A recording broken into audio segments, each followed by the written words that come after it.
வணக்கம் அன்பர்களே, நான் உங்க கிச்சா பேசுறேன். அனைத்து தெய்வங்களும் உன் துன்பத்தை போக்க துணை நிற்பார்கள். ராமநாமம் சொன்னா அத்தனை தெய்வமும் நம்மளோட துன்பத்தை போக்குறதுக்கு துணை நிற்பாலாம் அப்படின்னு மகாபெரியவா சொல்றார். நல்ல விளக்கமா சொல்றார்.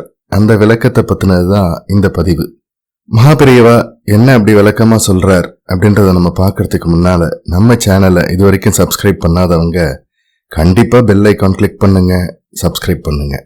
காஞ்சி மகாபெரியவாளிடம் ஒருவர் சென்று, நான் மிகவும் துன்பத்தில் இருக்கின்றேன், என்னால் இந்த நிலையிலிருந்து மீள என்ன செய்வது என்றே தெரியவில்லை, என்னால் பரிகாரம் செய்ய சொன்னால் பண்ண முடியாது, அவ்வளவு வறுமை, என்னை எப்படியாவது காப்பாற்றுங்கள் என்று கேட்டுக்கொண்டார். அதற்கு காஞ்சி மகாபெரியவா, உன் துன்பம் என உணரும் போதெல்லாம் நான் சொல்லும் செயலை செய்து வா, உன் துன்பம் ஓடிவிடும் என்றார். அதற்கு அந்த நபர், அதை உடனே கூறுங்கள், என் துன்பத்தை போக்கிக் கொள்கிறேன் என்றார். மகாபெரியவா, சற்று நேரம் அங்கு அமைதியாக உட்கார்ந்திரு, சிறிது நேரத்தில் கூறுகின்றேன் என்றார். சிறிது நேரம் கழித்து மகாபெரியவாளிடம் செல்ல, அவர் யாரிடமோ பேசிக் கொண்டிருந்தார். மீண்டும் அதே இடத்திற்கு சென்று அமைதியாக அமர்ந்து கொண்டார். பொறுமையாக அமர்ந்து இருந்து பின்னர் மீண்டும் மகாபெரியவாளிடம் சென்றார்.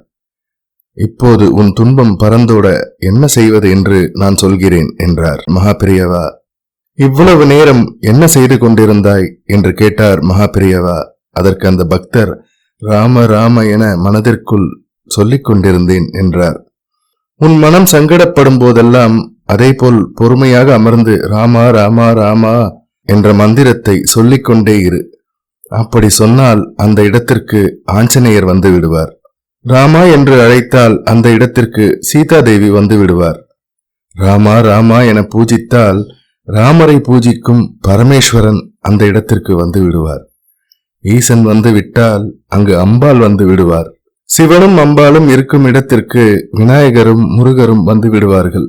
பிள்ளையார் முருகன் வந்து விட்டால் அங்கு லட்சுமி கடாட்சம் வந்துவிடும். லட்சுமி கடாட்சம் வந்து விட்டால் அங்கு லட்சுமி தேவி வந்து விடுவார். லட்சுமி தேவி வந்து விட்டால் அங்கு மகாவிஷ்ணுவும் வந்து விடுவார். மகாவிஷ்ணு வந்து விட்டால் அங்கு தசாவதார மூர்த்திகளை பார்த்து விடலாம். இப்படி இறைவன் அந்த இடத்திற்கு வந்து விட்டால் தேவர்கள், முனிவர்கள், ரிஷிகள் என அனைவரும் அங்கு வந்து விடுவார்கள். இதனால் ராமநாமத்தை சொன்னால் அந்த இடத்திற்கு அனைத்து தெய்வங்களும் வந்துவிடும். அதனால் இவ்வளவு நேரம் பொறுமையாக அமர்ந்திருந்தது போல் அமர்ந்து ராமநாமத்தை கூறி வந்தால் அனைத்து தெய்வங்களும் உன் துன்பத்தை போக்க துணை நிற்பார்கள். மகாபெரியவாளின் திருவாக்கினால் ராமநாமத்திற்கு இவ்வளவு மகிமை உண்டு என்று அறிந்த நாமும் ராமநாமத்தை தினந்தோறும் ஒரு 5 நிமிடமிடம் கூறி வாழ்வில் அனைத்து வகை செல்வங்களையும் வளங்களையும் பெறுவோம்.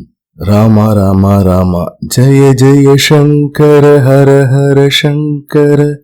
இந்த பதிவு உங்களுக்கு பிடிச்சிருந்தா லைக் பண்ணுங்க, ஷேர் பண்ணுங்க, கமெண்ட் பண்ணுங்க. மறக்காம பெல் ஐகான் கிளிக் பண்ணுங்க, சப்ஸ்கிரைப் பண்ணுங்க.